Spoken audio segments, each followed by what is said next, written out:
মসুর ডালের সাথে এক পিস মুরগির মাংস দিয়ে এই অসাধারণ রেসিপিটা তৈরি করা যায়। যদিও চিড়েচেনা এই রেসিপিটা, তারপরেও এটাকে একটু নতুনত্ব দেওয়ার জন্য একটু ভিন্ন ধরনের করে ট্রাই করলাম। তা আশা করি আপনাদের আজকের এই রেসিপিটা ভালো লাগবে। যদি ভালো লেগে থাকে অবশ্যই একটা লাইক, শেয়ার, কমেন্ট করে যাবেন। আর এটাকে আপনারা বাচ্চাদের টিফিন বা বিকেলের নাস্তা হিসাবেও খেতে পারেন। এটাকে অতিথি আপ্যায়ন ব্যবহার করতে পারেন। আর গরম গরম ভাতের সাথে হলে তো আর কথাই নেই, সাথে দুটো শুকনো মরিচ ভাজা হয়ে গেলে একদম জমে যাবে। তা আমার ঘরে এগুলো খুবই পছন্দ করে, ভাত দিয়েও খেতে পছন্দ করে, শুধু শুধু খেতেও পছন্দ করে। তো আজকের এই রেসিপিটা কিভাবে কি দিয়ে তৈরি করলাম, খুবই অল্প উপকরণে সাধারণ জিনিস দিয়েই তৈরি করেছি, আশা করি ভালো লাগবে। তো কি কি উপকরণ বা কি কি জিনিস দিয়ে তৈরি করেছি সেটা জানতে হলে স্কিপ না করে পুরো ভিডিওটার পাশে থাকুন। আসসালামু আলাইকুম বন্ধুরা, আশা করি সবাই ভালো আছেন। আমিও আলহামদুলিল্লাহ ভালো আছি। আপনাদের সাথে আরও একটা সাধারণ ঘরোয়া রেসিপি নিয়ে চলে এলাম, আশা করি আপনাদের ভালো লাগবে। যদিও এই রেসিপিটা চিরচেনা, তারপরও এটাকে একটু নতুনত্ব দিয়ে আপনাদের সাথে শেয়ার করলাম। তো প্রথমে এই রেসিপিটা তৈরি করার জন্য এখানে 250 গ্রাম মসুর ডাল নিয়ে নিয়েছি। এটাকে আমি 10 মিনিটের জন্য ভিজিয়ে রাখবো। এই মসুর ডালটা ভিজতে খুব বেশি সময় লাগে না। ভেজার পরে আমি শিলপাটা এটাকে বেটে নিয়েছি। ডালটাকে আমি একদম মিহি করিনি, আধ বাটা করে বেটে নিয়েছি। আর এখানে এক পিস মুরগির মাংস, বুকের মুরগির মাংসটা হাড় ছাড়িয়ে নিয়েছি। যেহেতু এখানে ডালটা বেশি, তাই মুরগির মাংসটা পরিমাণে একটু বেশি নিয়েছি। এখন মুরগির মাংসকে টুকরো টুকরো করে এটাকে আমি একটু থেতো করে নিচ্ছি শিলপাটার মধ্যে, দেখতেই পাচ্ছেন। এটাকে হাতে একটু থেতো করে নেবেন যাতে করে এটা পুরোটা মিশ্রণের সাথে ভালো করে মিশে যায়। তো এভাবে ক্যামেরা হাতে নিয়ে থেতো করতে অসুবিধা হচ্ছিল, তো আমি ক্যামেরাটা রেখে আর একটু ভালো করে থেতো করে নিয়েছি। এটাকে বাটাবাটি করিনি, থেতো করে নিয়েছি। এটাকে বাটবেন না, থেতো করে নেবেন। এবার আমি একটা বড় বোলের মধ্যে আমি এটা নামিয়ে নিচ্ছি, মাখামাখি করব সব মশলা দিয়ে। তো আমি ডাল বাটাটা আগে দিয়ে দিচ্ছি। এখানে ডাল বাটাটা দিয়ে আমি একটু কেচে নিয়ে নিচ্ছি। আর এখন দিয়ে দেব মুরগির মাংস, যে থেতো করে রেখেছি সেই মুরগির মাংসটা এখন দিয়ে দিলাম। এটাকে ভালো করে মিক্স করে নেব। এখন দিয়ে দেব এখানে পেঁয়াজ কুচি নিয়েছি, 3টা বড় সাইজের পেঁয়াজ কুচি নিয়েছি, আদা রসুন নিয়েছি, এখানে কাঁচামরিচ কুচি।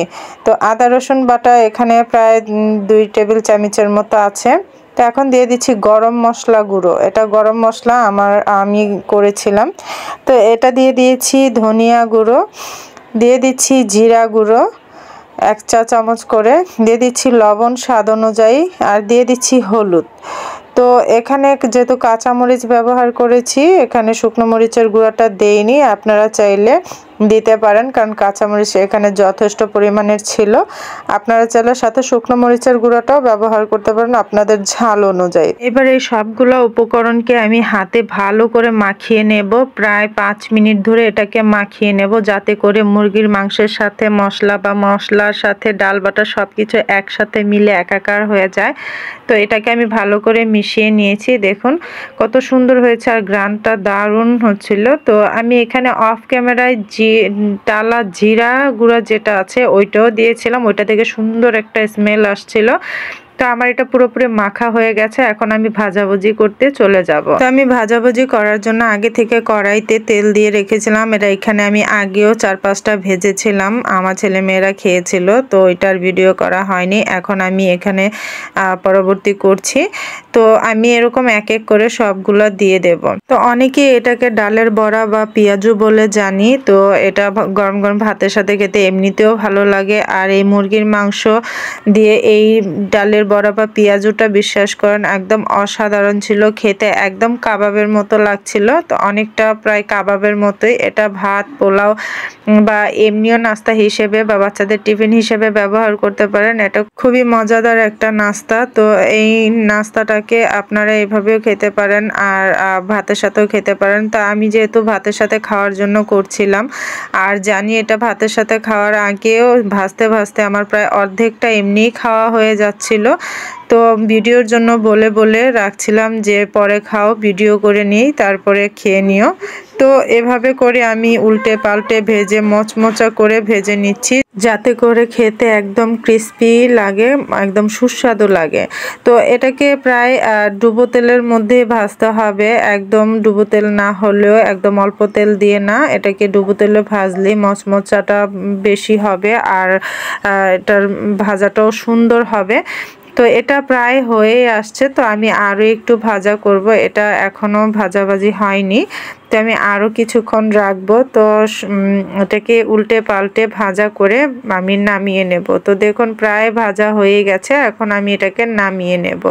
কত সুন্দর কালার হয়েছে দেখতেই পাচ্ছেন, এটা কতটা দেখতে লোভনীয় লাগছে, কালারটা দেখেই তো খেতে ইচ্ছা করছে। তো আমি এভাবে ভাজা করে রেখে দিচ্ছি। তো পরবর্তীও আমি এগুলো আবার সেমভাবে দিয়ে দিচ্ছি একে একে করে। আর চুলার জালটা মিডিয়াম করে রাখবেন, চুলার জালটা অবশ্যই বাড়িয়ে দেবেন না, যদি বাড়িয়ে দেন তাহলে পুড়ে যাবে, ভেতরটা নরম থেকে যাবে, মশলার কাঁচা গন্ধ আসবে। তো এই বড়াটা আপনারা চাইলে খেসারি ডাল দিয়েও করতে পারেন, চাইলে আপনারা বুটের ডাল দিয়েও করতে পারেন।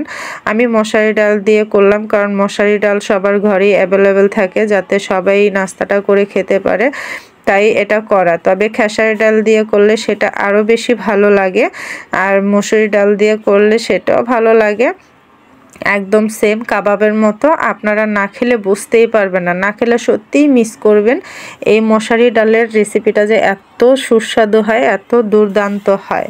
তো এই পর্যায়ে আমার এই ব্যাচগুলো ভাজা হয়ে গেছে, আমি এক এক করে তুলে নিচ্ছি। তো এরকম করে আমি সবগুলাই ভাজা করে নেব, আশা করি আপনাদের ভালো লাগবে। তো এই দেখুন আমার প্রায় 2 ব্যাচ ভাজা হয়ে গেছে, ভাজার পরে আমি এভাবে সবগুলা ভেজে নিয়েছি।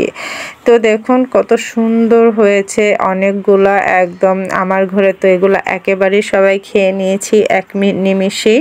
আর সাথে আমি শুকনো মরিচ ভাজা করে নিয়েছি, এই শুকনো মরিচটা দিয়ে ভাত দিয়ে আর ওই বড়া দিয়ে ভাত খেতে খুবই মজা লাগে, বড়া বা পেঁয়াজু যে নামেই বলেন না কেন।